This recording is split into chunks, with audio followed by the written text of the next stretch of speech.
Assalamualaikum warahmatullahi wabarakatuh. Selamat datang kawan-kawan semuanya di channel Riam Biru.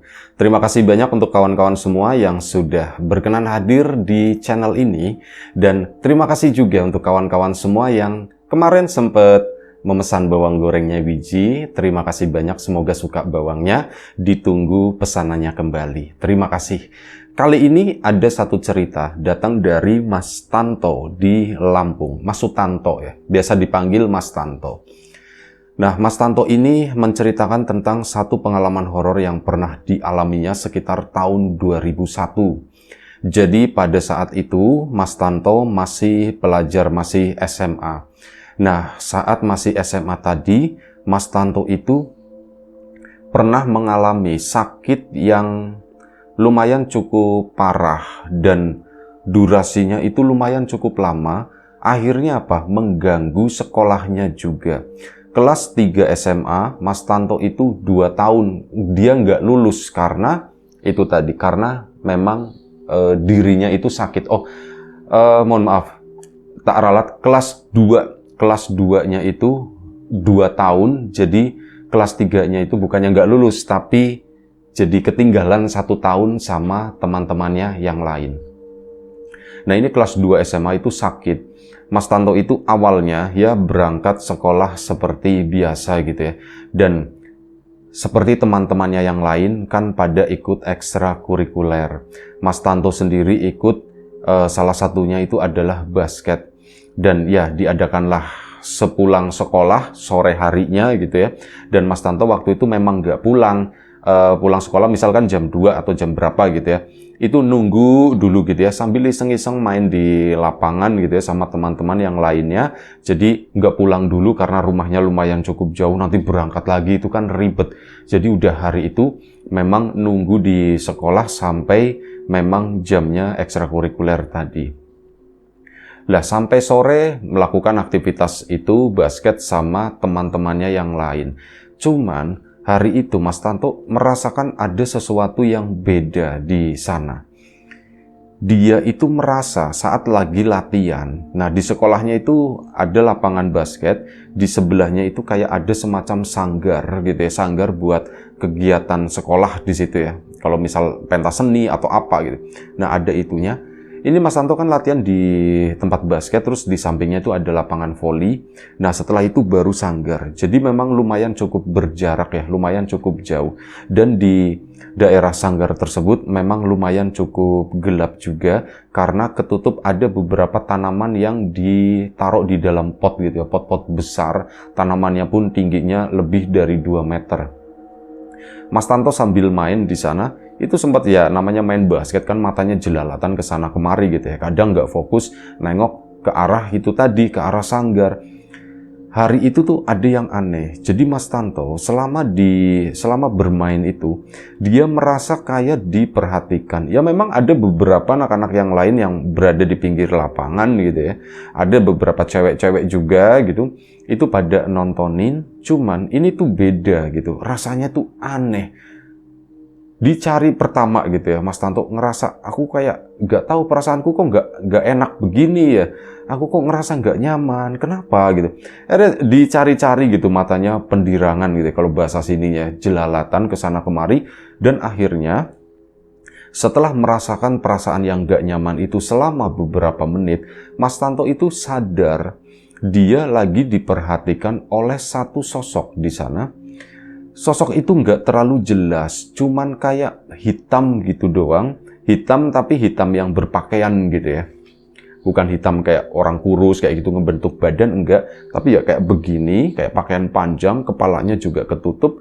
Dia lagi duduk di sisi sanggar di sana, di balik itu pohon yang ada potnya. Itu di situ Mas Tanto sempat ngeliat, itu apaan gitu. Nah, dapat operan bola dari teman yang lain, ya diterima gitu kan. Sambil ngelihat nggak konsen gitu kan. Nah, saat melihat ke sana, sosok tadi itu masih ada. Dan akhirnya apa? Mas Tanto kan ditegur, "Toh, woi," gitu kan. Karena nggak fokus main basketnya. Begitu fokus lagi ke basket, dia coba, ini bola udah dilepas gitu ya. Saat dia melihat ke arah sanggar itu lagi, di sana udah nggak ada siapa-siapa. Kok ngilang gitu ya. Aku tuh kayak ngelihat sesuatu. Nah, di sana Mas Tanto pun akhirnya memutuskan untuk istirahat gitu ya. Aku digantiin dulu, kata si Mas Tanto. Dia pun minggir ke samping.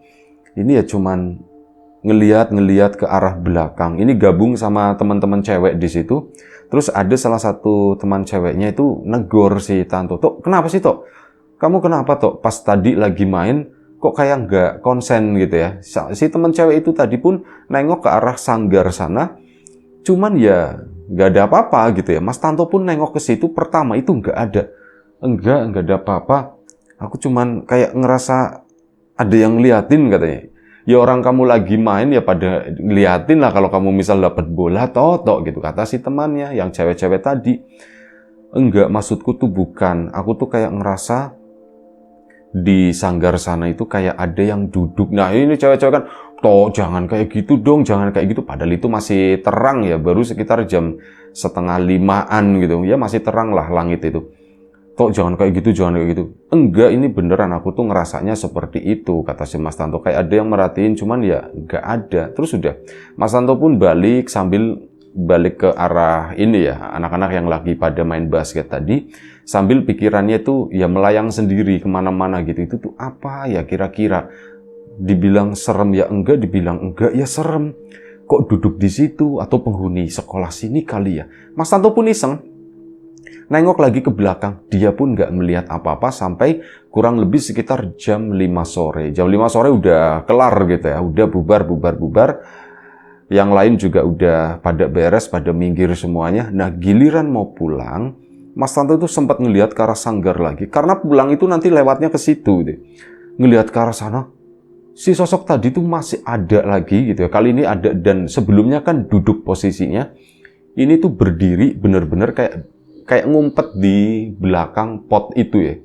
Ngumpet di sana dengan jarak mungkin sekitar 1 atau 2 meter di belakang pot tadi.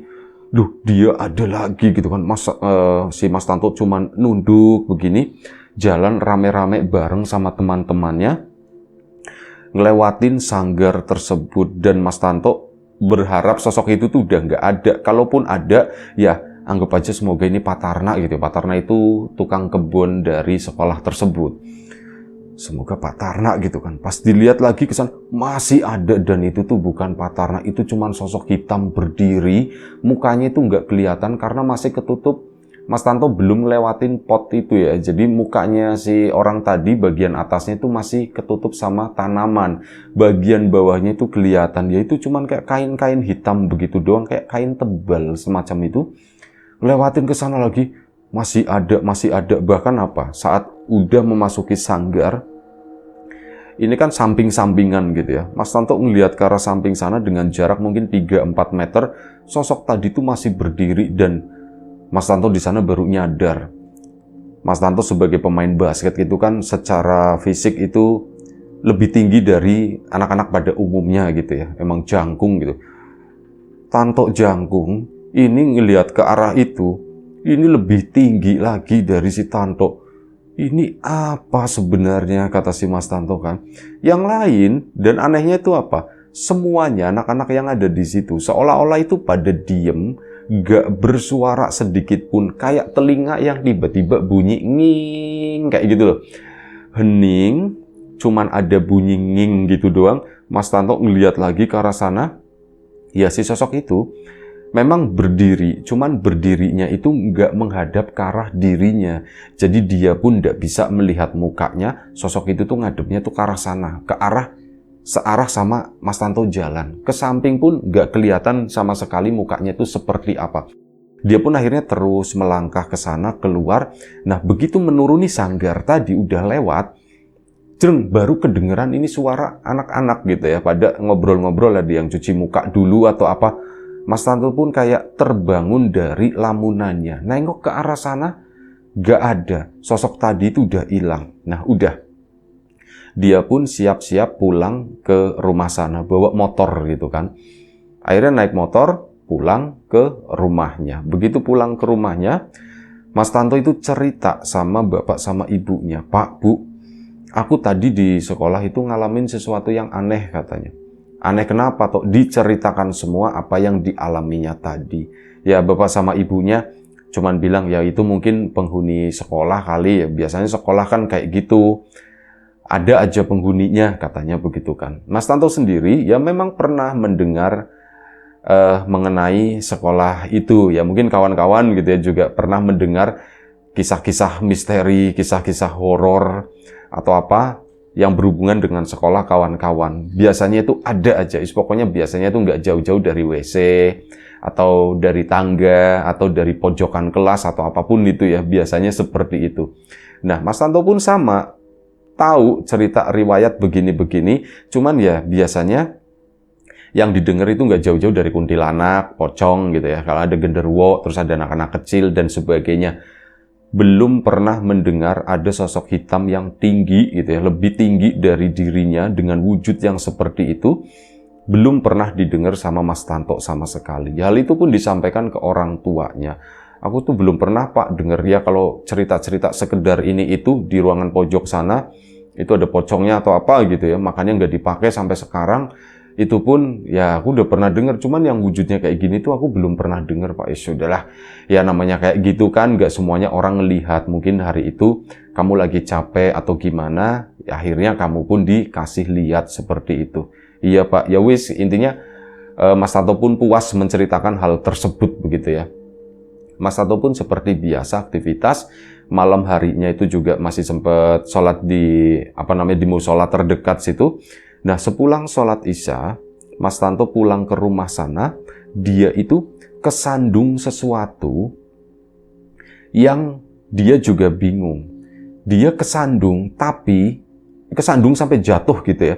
Ini kesandung sampai jatuh, cuman nggak kesungkur mukanya karena badan masih bisa ditahan. Mas Tanto nengok ke arah jalan, dia nggak menemukan apapun, nggak menemukan batu atau apa, kayu atau apa, itu nggak ada. Jalan itu bersih, tapi yang nyandungin Mas Tanto itu harusnya seukuran itu, kalau misalkan ada gitu, itu kayak seukuran pahanya orang dewasa lah, segede itu, kayak kayu melintang begitu ya, dan Mas Tanto nggak melihat sampai kesandung gitu. Padahal dia jalan sendiri, jalan pun yang ngeliatin ke arah jalanan, bukan jelalatan kemana-mana gitu, nggak ngeliatin ke jalanan, nggak melihat apapun, dia kesandung, dia pun terjatuh. Pas nengok ke sana, nggak ada apa-apa. Dia pun langsung bangun lagi. Kenapa ya hari ini aku mengalami ada dua hal yang seperti ini, sesuatu yang aneh gitu. Di sekolah aku melihat seperti itu, ini aku pulang, aku kesandung gitu. Akhirnya udahlah pulang dan cerita lagi ke orang tuanya, Pak, aku tadi di jalan kesandung Pak. Kesandung biasa katanya, kamu jalannya biasalah begitu ya. Kamu jalannya makanya lihat-lihat gitu kan. Nah itu dia Pak yang aneh itu. Aku nggak ngelihat apa-apa di sana Pak, bersih Pak jalanan Pak. Wes sudah, mungkin kamu lagi kecapean, udah sana istirahat kata si bapak kan. Akhirnya Mas Tanto pun istirahat. Rebahanlah Mas Tanto dari jam 8 malam. Badan memang rasanya itu capek banget. Dan mungkin dalam beberapa menit Mas Tanto itu tertidur. Dia tertidur belum lama, baru sekitar jam 10 malam. Dia kebangun lagi gara-gara menggigil, dingin banget rasanya. Dan Mas Tanto akhirnya apa ya, ngecek gitu ya. Waduh ini badanku anget, badanku ya. Malam itu Mas Tanto sakit. Jam 10 malam turunlah dari kamarnya gitu ya, dan nyari obat di sana, obat penurun panas atau apa, karena badan itu ndak enak banget. Dicari glutak-glutuk, ketemu lah. Ya mungkin ibunya denger, bangun, nyari apa toh? Ini Bu, nyari obat ini. Kenapa emangnya? Kamu sakit? Ditanya sama ibu. Iya Bu, aku sakit. Nah ibunya kan langsung begini ya, ditempel, iya badan kamu anget, ya udah minum itu terus istirahat lagi kata si ibu. Iya Bu, iya Bu. Akhirnya apa? Mas Tanto pun minum obat, dia pun balik lagi ke kamar sana. Balik ke kamar, entah kenapa yang ada itu rasa takut. Bener-bener seolah-olah gitu ya, perasaannya Mas Tanto, dan mungkin ini kayak semacam halusinasi gitu ya. Orang kalau misal lagi demam, panas tinggi, itu potensi halusinasinya itu gede gitu ya. Makanya biasanya orang kalau misal lagi sakit atau apa, badannya panas, demam tinggi, dia itu kayak seolah-olah itu melihat sesuatu yang menyeramkan, tidak selalu dalam bentuk setan atau apa, enggak ya, kadang objek tertentu itu tiba-tiba menjadi besar, seolah-olah kayak gitu, kayak air itu tiba-tiba menggulung, atau kasur itu jadi gede banget, pintu itu jadi, loh kok pintunya tinggi, nah itu tuh jadi bikin kita itu ketakutan. Hal itu pun dialami oleh Mas Tanto. Nah kali ini Mas Tanto itu dalam halusinasinya ini ya, ini Mas Tanto itu masih menganggap ini sebagai halusinasi. Dalam hayalannya tadi, Mas Tanto itu melihat ada satu sosok hitam yang dia lihat di sanggar sekolah tadi sore. Ini lagi berdiri di pojok kamarnya, cuman ya itu gede banget, kayak seolah-olah atap kamarnya Mas Tanto itu ke sana meninggi, lebih tinggi gitu ya. Dan si sosok itu tuh berdiri di situ, dia tuh ombyang-ombyong gitu ya, gimana sih istilahnya? Kayak ngebuka tangannya, cuman ketutup kain semua. Ini tuh kayak kainnya tuh melebar begini. Ini mau ngegulung atau mau meluk si Mas Tanto. Di situ pun dia kayak ngigau gitu ya, kayak teriak-teriak. Teriak-teriak. Nah, bapak sama ibunya pun datang ke situ, dan begitu melihat bapak sama ibunya yang ada itu takut. Wah, itu pak, sudah enggak apa-apa. Bu, dikompres, akhirnya kan dikompres, ibunya tuh nyiapin kompres, akhirnya Mas Tanto dikompres, ditemenin sama bapak sama ibunya di sana. Ya bapak sama ibunya ketawa-ketawa gitu ya. Kamu ngelihat apaan toh tadi? Pak, aku ngelihat itu pak yang di sanggar pak ya, dijelaskan sama bapaknya begitu. Ya kamu ada ketakutan, mungkin sore tadi habis melihat yang semacam itu, dan ini karena kamu lagi demam, akhirnya begitu. Bapak dulu juga waktu kecil semacam itu katanya. Oh gitu ya pak ya. Udah tenang aja, sini tak temenin sama bapak gitu. Ibu pun balik ke kamar, si Mas Tanto pun tidurnya ditemenin sama bapaknya. Sampai pagi, Mas Tanto itu nggak inget apa-apa lagi. Bener-bener nggak inget apapun. Dan ini singkat cerita aja ya, bangun-bangun ternyata itu udah 2 hari. Udah 2 hari Mas Tanto itu tertidur, dan Mas Tanto terbangun itu di rumah sakit. Kaget banget pas kebangun. Loh, ini aku di mana? Untung ada bapaknya di situ. Tok, kamu udah bangun, Tok. Pak, aku kenapa, Pak? Gitu kan ditanya sama Mas Tanto ke bapaknya. Kamu itu tidur tapi ndak bangun-bangun, Tok, kemarin. Ini udah 2 hari. 2 hari, Pak, katanya. Iya, ini udah 2 hari. Bahkan Mas Tanto pun kaget. Udah dipasangin selang-selang pembuangan kayak gitu. Lupa kok kayak gini pak. Ya memang mau gimana lagi, kata si bapak. Ya kamu lagi sakit ya, tak bawa ke rumah sakit seperti ini, kata si bapaknya. Udah enggak apa-apa, sekarang gimana? Pak, aku udah mendingan pak, kata si Mas Tanto itu begitu. Pak, aku udah mendingan. Ya sudah pak, terus kata si dokter, aku sakit apa? Nanya-nanya gitu kan. Enggak, kamu itu enggak sakit apa-apa ya, kamu cuman kayak kena kemasukan virus, terus badan kamu demam, ya penyakit yang sederhana lah begitu ya, kata si bapak. Berarti ini aku udah baik kan, boleh pulang bu? Ya nantilah nanya sama dokter gitu ya. Dan akhirnya singkat cerita diizinkan untuk pulang karena memang kondisinya itu udah stabil gitu ya. Udah pulanglah Mas Tanto ke rumah dengan kondisi badan yang udah enakan waktu itu di kendaraan. Begitu sampai rumah, masuk ke dalam rumah sana, Mas Tanto itu ngerasa lagi, kok perutku tiba-tiba mual gitu ya. Pak, aku kok mual ya pak ya? Nah pikirnya bapak, ya kamu mungkin lama nggak jalan, terus ini jadinya jalan makanya jadi mal. Udah istirahat dulu, istirahat. Dibawa ke kamar sana, Mas Tanto pun istirahat. Istirahat bukannya sembuh, tapi malah kayak gitu lagi. Tiba-tiba badannya itu panas lagi. Dan dia itu ngelihat sosok itu yang hitam kembali ke kamarnya. Kali ini tuh apa? Si sosok itu seolah-olah tuh kayak lagi telungkup gitu ya di samping kasurnya itu. Awalnya Mas Tanto nggak ngelihat, begitu ngelirik itu gede banget, dan kata Mas Tanto mukanya itu hitam semuanya. Memang ada matanya gitu ya. Ada matanya, ada hidungnya, ada mulutnya. Cuman mukanya tuh gede banget, kayak senampan yang ukuran gede itu nongol di samping si Mas Tanto. Dia pun ya teriak-teriak lagi, pak, begini. Bapaknya pun masuk, bu ini gimana ya bu ya? Pak, bawa ke rumah sakit lagi aja, Pak.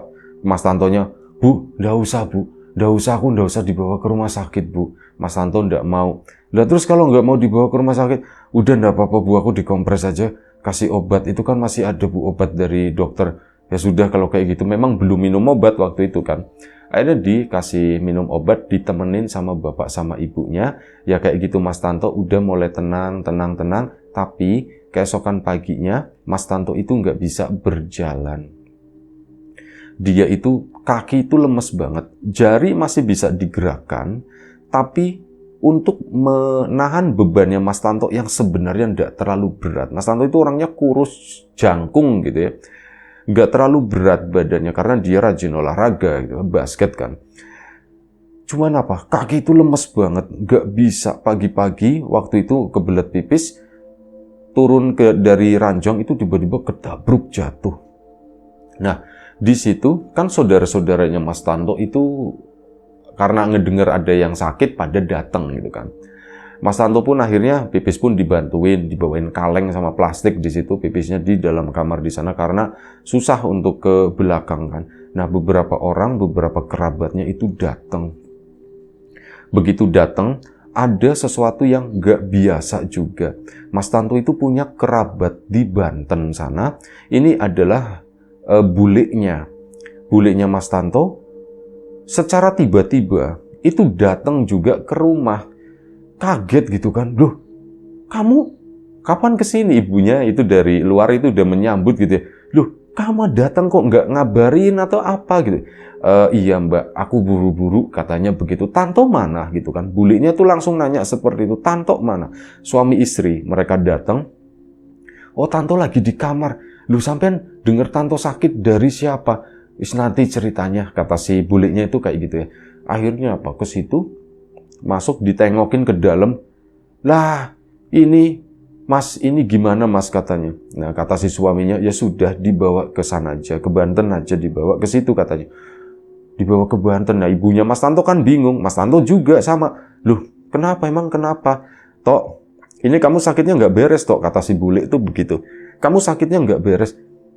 Kok bule tiba-tiba ngomong semacam itu? Emang aku sakit kenapa bule? Ya pokoknya nggak beres, susah untuk dijelaskan kata si bulenya. Bule perasaan bule bener nih, makanya bule kesini gitu kan sama Pak Lemu tuh makanya kesini. Karena ada yang nggak beres ini. Tanto tuh kenapa? Tanto kenapa? Ada saudara kita di sana ini yang mengalami sesuatu nih, makanya bule kesini. Jadi dari situlah keluarga pun akhirnya percaya sama bulenya. Dia datang secara tiba-tiba, itu bukan musim lebaran, bukan musim liburan atau apa ya.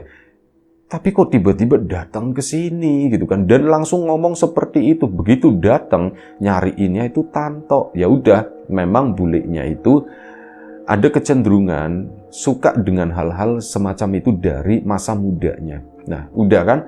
Akhirnya apa? Karena bingung juga keluarga. Ya sudah gini aja Tanto, ini urusanku. Tak bawa ke sana, tak bawa ke Banten. Kalau misalnya ada yang mau ikut, ikut aja enggak apa-apa. Kalau enggak ya wis katanya gitu ya. Tak urus sendiri semuanya kata si bule. Nah, karena kayak gitu, akhirnya ibunya si Mas Tanto pun ikut. Ini bapaknya ditinggal di rumah, soalnya ada adiknya Mas Tanto. Ya wis aku aja yang ikut. Hari itu juga Mas Tanto langsung diboyong menuju ke Banten sana. Ya perjalanannya lumayan cukup jauh, nungguin kapal dan sebagainya gitu ya. Tapi dengan kesabaran kayak gitu, alhamdulillahnya singkat cerita, Mas Tanto pun tiba di rumah bulenya di sana. Udah tiba di situ, nah begitu tiba di sana, ternyata bukan final. Jadi bulenya tuh ngomong, Mas ini nanti mau jam berapa kesananya gitu. Oh kesananya nantilah agak sore kali ya, dari sini jam 3 gitu. Oh jam 3, ya wis lah kalau kayak gitu. Nah ini apa namanya, Mas Tanto rasa badan itu udah nggak enak banget. Bule, aku ini kenapa sih bule sebenarnya? Kamu itu ada yang bikin, kata si bulenya. Loh ada yang bikin gimana bule? Kamu itu ada yang nyantet, kata bulenya tuh begitu. Nyantet Mas Tanto kan? Loh nyantet, siapa yang nyantet aku? Aku tuh nggak pernah punya musuh, aku nggak pernah apa gitu ya. Intinya tuh semacam itu. Dan akhirnya ya wis, tapi ini gampang, tenang aja kata si bule. Nanti kita ke sana. Loh bukan, berarti bukan di sini bule? Bukan, nanti kita ke sana lah. perjalanannya lumayan cukup jauh, kata bulenya. Akhirnya itu tadi, udah lumayan cukup sore, kok nggak jalan-jalan gitu ya. Ya Mas Tanto cuman sama ibunya nunggu bersabar di sana, mana bulenya itu mungkin karena lagi panik juga, lagi khawatir juga. Jadi nggak memikirkan yang namanya makanan. Mas Tanto lapar gitu kan, Bu. Aku lapar, Bu. Bule itu ada makanan enggak ya, Bu ya? Akhirnya apa? Ibunya pun nanya, kamu ada makanan enggak? Itu ditanyain. Astagfirullahaladzim, aku enggak masak, Mbak, katanya. Lupa, kenapa? Tanto lapar, katanya. Iya, Tanto lapar. Yo, sebentar. Maaf, aku lupa. Aku ya belum makan, gitu. Ya, karena lagi panik semua. Dan memang, di antara semuanya, justru yang lebih panik itu kayak bule sama Pak Leknya. Ibunya Mas Tanto tenang-tenang aja, Tantonya juga dibawa slow gitu ya. Ini malah mereka tuh kayak yang sibuk gimana, harus cari makanan, beli. Nih Tok, kamu makan dulu ya Tok ya. Ya itu kelihatan resah gelisah dari si bulenya tadi. Setelah ditunggu-tunggu jam 3 nggak jalan-jalan, jam 4 nggak jalan-jalan. Akhirnya apa? Mereka tuh baru jalan sekitar jam 5 sore. Yuk kita jalan sekarang. Akhirnya diangkutlah si Mas Tanto ke mobil lagi. Kesana menempuh perjalanan sore hari, ketemu macet dan sebagainya. Kok nggak nyampe-nyampe? Emang ini mau sejauh apa? Singkat cerita itu begini. Memasuki sebuah perkampungan, itu Provinsi Banten tapi bagian selatan ke sana ya. Memasuki sebuah perkampungan waktu udah lumayan malam. Udah sekitar jam 8 atau sekitar jam setengah 9 malam. Ya perkampungan yang ya sepi, orangnya sedikit gitu ya. Oh, suasananya, nuansanya pun udah beda dari saat masih di kota tadi. Nah, Mas Tanto pun nggak banyak bertanya, cuman diem. Ibunya pun ya seperti itu, jadi tambah panik. Ini sebenarnya kenapa sih kok bisa seperti ini? Tak pikir penyakit-penyakit biasa atau apa, tapi bulenya kok malah dia sibuk. Ya aku nggak ngerti lah, kata si ibu ya. Ikutin terus ke sana dan tibalah di sebuah rumah. Itu sekitar jam 9 malam. Rumah yang boleh dibilang menyendiri ya, iya, di kawasan itu cuman ada, seingatnya Mas Tanto itu sekitar 3 rumah.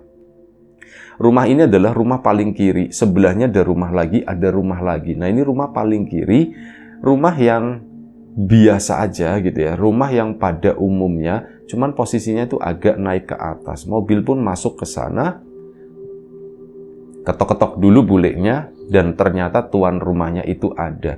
Disambut dengan baik, Mas Tanto pun akhirnya apa? Diangkat-angkat gitu ya. Pertama diangkat-angkat, cuman Mas Tantonya ngerasa nggak enak ya, karena cuman ada Pak Leknya, bulenya sama ini sama ibunya. Takutnya nggak kuat ya, badannya Mas Tanto enteng sebenarnya sih.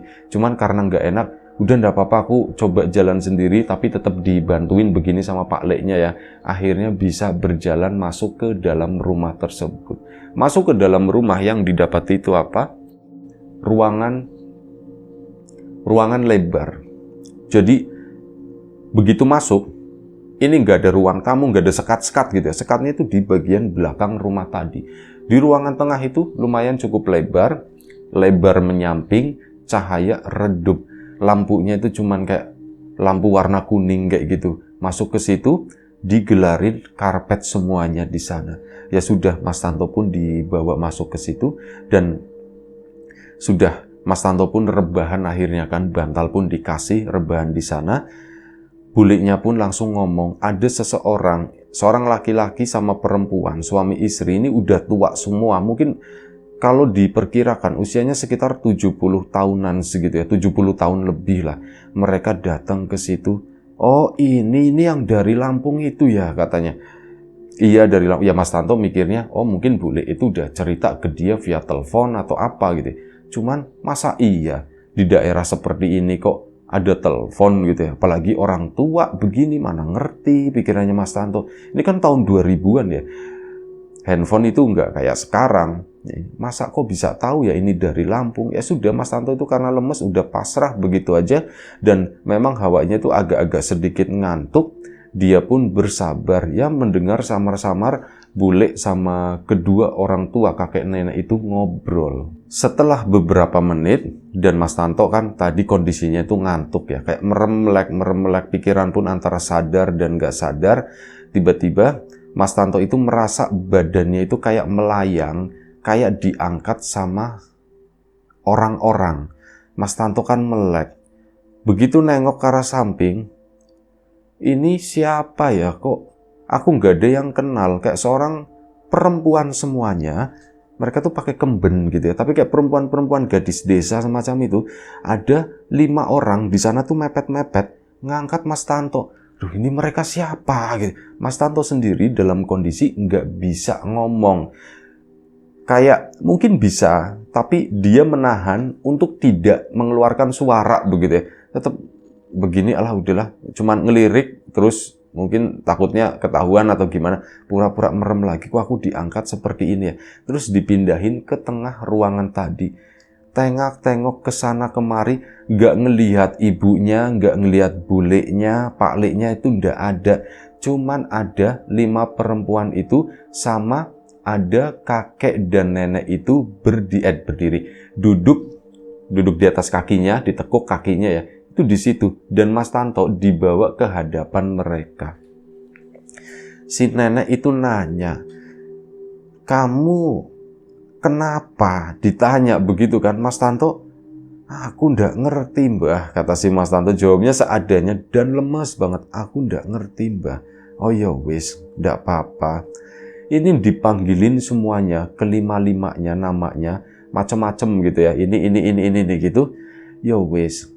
Langsung diruat katanya, langsung diruat. Ruat itu apa? Wis pokoknya kayak gitu ya. Mas Tanto pasrah begitu aja, dan Mas Tanto itu merasa bajunya itu digunting, mirip kayak orang udah meninggal gitu katanya. Itu digunting, dibuka semuanya, dan Mas Tanto memang benar-benar tidak berbusana sedikit pun. Ya yang ada rasa malu gitu ya. Ini 5 perempuan semuanya, dan mereka itu cantik-cantik meskipun secara usia itu lebih tua dari Mas Tanto. Tapi dari wajahnya gitu ya. Tapi ya begini, aku tuh malu. Cuman dia tuh nggak bisa bergerak, dia tuh badan itu udah lemes banget. Nah, udah dibersihkan, si Mas Tanto tuh digulingkan badannya, dibalik. Setelah itu, dia itu kayak mendapatkan badannya itu ditempel-tempel sama sesuatu yang cair kayak krim atau apa gitu, mungkin ramuan tradisional atau apapun itu. Terus dipijit semuanya sama 10 tangan itu dari atas sampai ke bawah. Bahkan setelah itu dibalikin lagi, cuman di bagian itunya memang ditutup pakai daun pisang sama si mereka ini. Bagian atasnya, kepalanya begini. Mas Tanto pun ngerasa nyaman, badanku tuh adem banget, enak gitu ya. Dan setelah itu selesai, udah Mas Tanto tiba-tiba terbangun. Udah selesai, begitu udah selesai, Mas Tanto kan melek begini. Nah, begitu melek, bingung lagi. Bajunya itu masih utuh, bajunya itu masih ada, kaosnya, celana pendeknya gitu. Itu masih ada, bahkan kaos kaki yang beda warna gitu ya, seadanya waktu itu pakainya. Itu pun masih nempel di kakinya. Mas Tanto kan bingung. Loh, kok bajuku masih ada? Nah, ini si mbahnya, si nenek tadi tuh ngomong, "Gimana sekarang rasanya?" "Mbah, udah enakan mbah." "Ya wis, pelan-pelan mulai digerakkan badannya gitu ya, biar latihan, biar bisa jalan lagi," kata si mbah. "Iya mbah, terima kasih mbah." Mas Tanto bilang begitu, dan dia bisa bangun sendiri. Ibunya pun, "Tok, kamu udah ndak apa-apa Tok?" "Aku ndak apa-apa Bu." Coba ngadeg berdiri gitu ya. Akhirnya coba berdiri, Mas Tanto pun bisa berdiri. Dia sambil berdiri itu sambil nyariin mana sih mbak-mbak tadi yang mijitin gitu. Sampai akhirnya, "Mbah, itu yang tadi mijitin saya kemana ya Mbah?" Ibunya kan bingung. "Emang kamu dipijitin sama siapa Tok?" gitu kan. "Itu Bu." Mas Tanto duduk lagi kan. "Tadi aku dipijitin sama 5 mbak-mbak," katanya begitu ya. 5 apa ya, wis pokoknya mbak-mbak lah. "Itu aku dipijitin semuanya, ini malah bajuku digunting Bu. Celana aku digunting, semuanya dibuangin. Ya aku dipijitin, tapi kok sekarang aku malah kayak gini lagi, aku balik lagi seperti ini." Nah, ibunya kan, nanya gitu sama buliknya. Kenapa sih, apa yang sebenarnya terjadi, kata si ibunya. Aku juga nggak ngerti, katanya begitu. Aku juga nggak ngerti. Udah, yang penting, Mbah ini gimana Mbah? Tanto ini gimana Mbah? Udah ndak apa-apa, katanya. Udah, sana pulang. Kalau mau tidur di sini juga boleh. Kalau mau pulang juga ndak apa-apa, katanya begitu. Udah tenang aja, nggak apa-apa, nggak apa-apa. Udah bersih kok, udah bersih. Mbah, emang kenapa Mbah? Lah, itu udah namanya orang hidup gitu ya. Wis udah ndak apa-apa, ndak usah dibahas lagi, kata si Mbah. Dan akhirnya sudah selesai, Mas Tanto pun tidak tahu proses selanjutnya di baliknya itu apa. Mas Tanto sama keluarga memutuskan untuk pulang gitu ya, karena nggak mau merepotkan, terutama buliknya. Ya udah kita pulang aja gitu ya. Akhirnya sudah dibawa ke mobil, udah terima kasih dan sebagainya begitu ya, diantar juga sama pasangan kakek nenek tersebut. Akhirnya Mas Tanto melanjutkan perjalanan pulang. Nah, di perjalanan pulang tadi buliknya itu cerita, Tok, kamu itu kena santet. Lah, tahu dari mana Bule, katanya. Orang si Mbah tadi aja bilangnya nggak mau nyebutin ini kena santet atau kena apa gitu. Dan bulenya mungkin, oh iya juga sih gitu. Iya ya Tok ya, nggak nyebutin itu ya Tok ya. Iya Bule, tapi makasih ya Bule ya, aku udah diobatin sampai ke sini. Kamu beneran Tok udah ndak apa-apa Tok. Alhamdulillah Bule, aku udah enakan lagi gitu ya. Masih ada lemes-lemes sedikit. Cuman ini badan udah enakan. Nah, kata buliknya, kamu tahu ndak Tok, kenapa bule itu minta pulang? Ya, nggak tahu emang kenapa bule. Bule itu dulu juga pernah sakit. Ya, Mas ya gitu ya, nanya sama suami. Iya, dulu tuh waktu itu sakit dan sempat diajak nginep di tempat tersebut. Nah, bule itu ndak betah nginep di sana. Emang kenapa bule? Kalau malam bule kan tidurnya kan ya itu di ruang tengah, cuman waktu itu bule di pinggir. Ya ini sama palekmu di situ. Nah, kami tidur di situ. Malam-malam ini banyak banget. Itu ada perempuan-perempuan itu yang nggak tahu jumlahnya itu berapa. Itu pada mondar-mandir di sana seolah-olah itu lagi kayak lagi ada hajatan, ada yang duduk benerin daun-daun pisang, ada yang berdiri bawain sesuatu. Terus bahkan ada apa? Kayak yang lagi latihan nari segala macam. Itu tumplek-blek di tengah ruangan tersebut, kata si buliknya.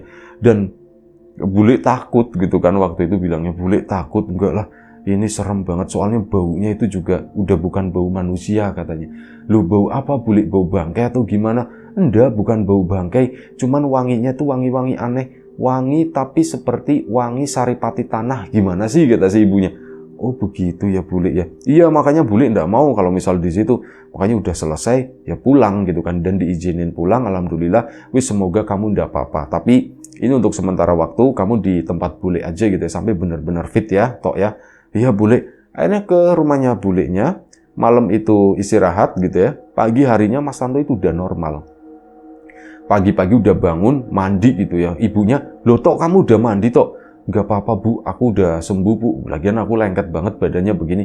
Nyampe mandi, nyampe makan, semua itu udah normal. Dan di situ akhirnya 2 hari, setelah 2 hari, Mas Tanto pun diantar lagi balik ke Lampung sana. Nah di Lampung pun, ya bulenya capek kan bolak-balik begitu. Bulenya pun akhirnya menginap selama beberapa hari di sana. Dan bulenya itu memang lagi mau belajar. Ini ada ternak ayam telur gitu, bapaknya si Mas Tanto. Nah, Pakliknya mau belajar di situ kebetulan. Ya wes, akhirnya sekalian belajar dan yang lain-lain. Dan pulang ke Banten, bulenya tuh bawa ilmu itu sama Pakliknya diterapkan di sana. Dan ya walaupun skalanya masih kecil, tapi hal itu dilakukan dan berjalan. Ya itu aja satu cerita dari Mas Tanto, pengalamannya pernah sakit. Yang sakit nggak jelas, ada yang bilang disantet tapi itu nggak valid gitu ya. Dan mengenai sosok siapa yang ada di sanggar di sana yang memunculkan ke Mas Tanto, itu pun nggak tahu Mas Tanto.